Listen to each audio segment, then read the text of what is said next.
Aloha, dear children. Welcome to our day number 6 of creating a world through painting. In our last painting, we created creatures to fill the sky and the ocean.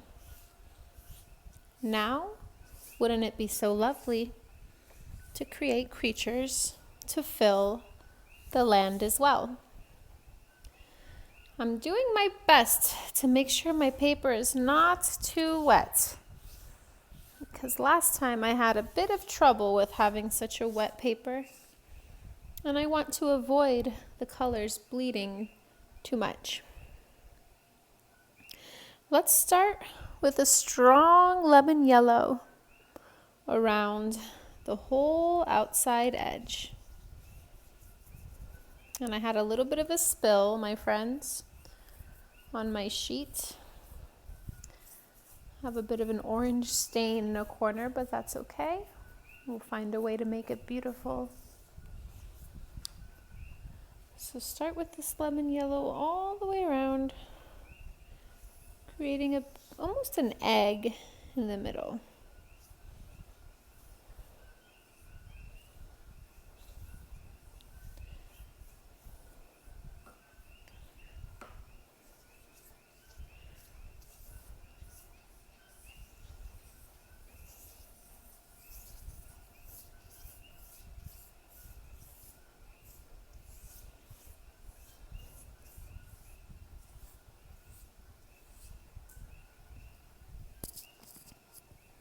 Excuse my shadows. I just noticed that. I can see myself. So pulling that yellow from the outside corners where it's so strong and bright towards the middle where it fades a bit and leaves a gap.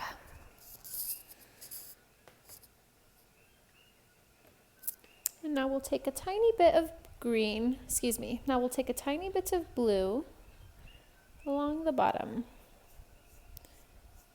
where it mixes with the yellow and creates a nice green to represent the land where these creatures will be living. A nice light green. I would just dip into the blue once and blend it in with the yellow. Again, with some streaks of lighter green and white, and some spots that are perhaps a bit darker.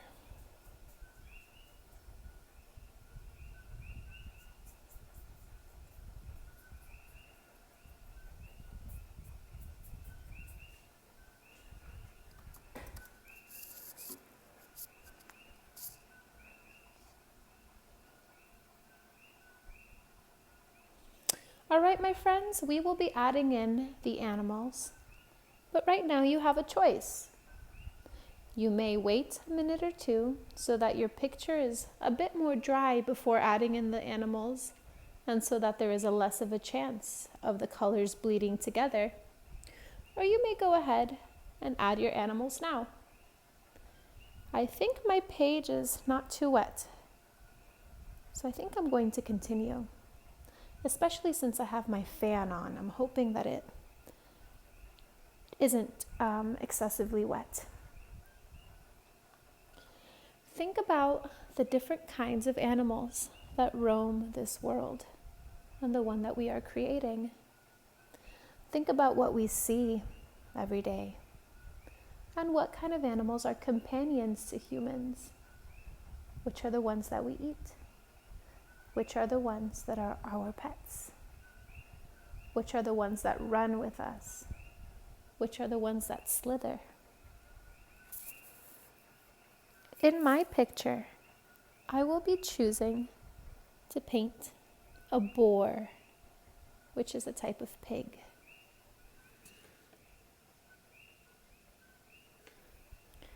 Now my pig can be very simple. I'm going to begin with dark blue for its body,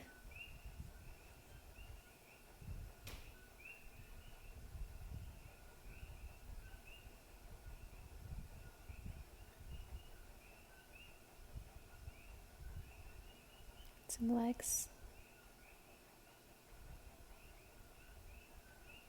Well, perhaps I should have waited a bit longer. My color is bleeding a bit, but that's okay.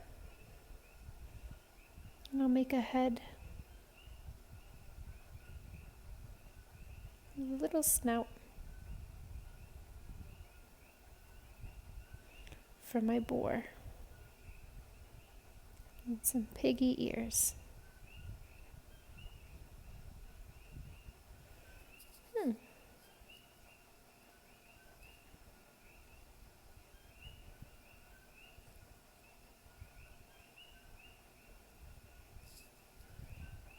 There's my boar. And I'll go ahead and clean off my brush and choose an animal that is near and dear to my heart. I will choose to paint a little dog. I'm sure some of you might know why.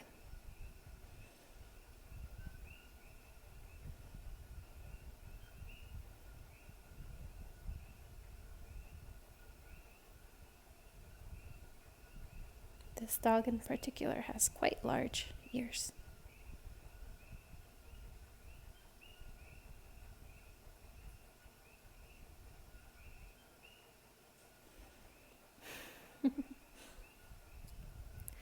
And now that I have two beasts that I've created on this land and in this wonderful golden space,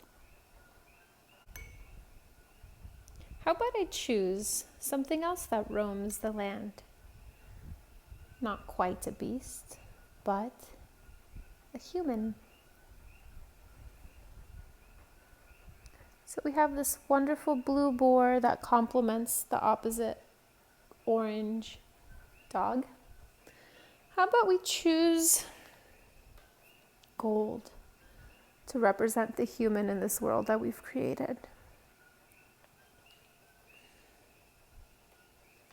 I'm going to go ahead and clean my brush oh so well so I can grab a nice pure golden color and dry it off too so that it doesn't bleed too much.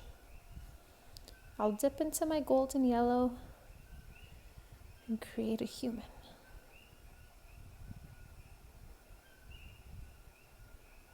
The arms outstretched and the body.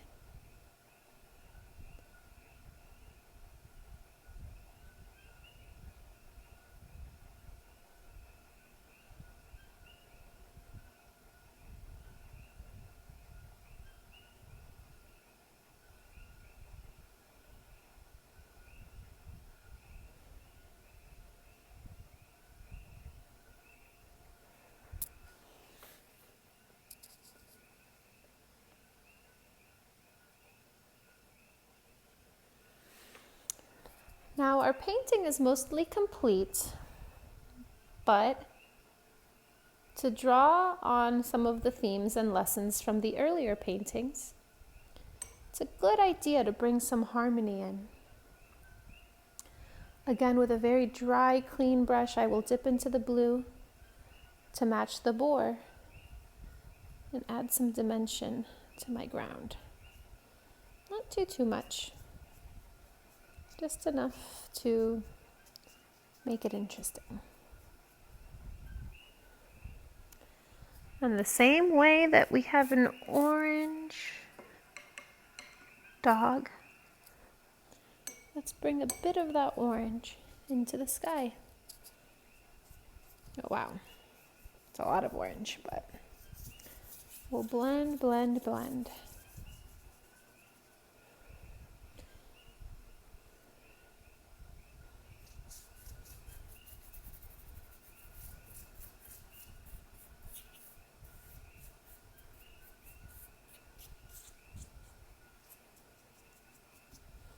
The same way that we have this golden yellow figure, let's clean our brushes off very nicely and dry it off again.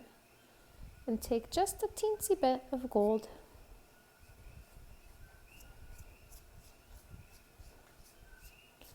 into the background.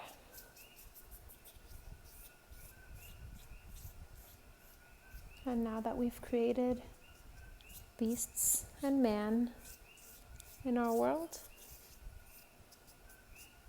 I would call this painting complete.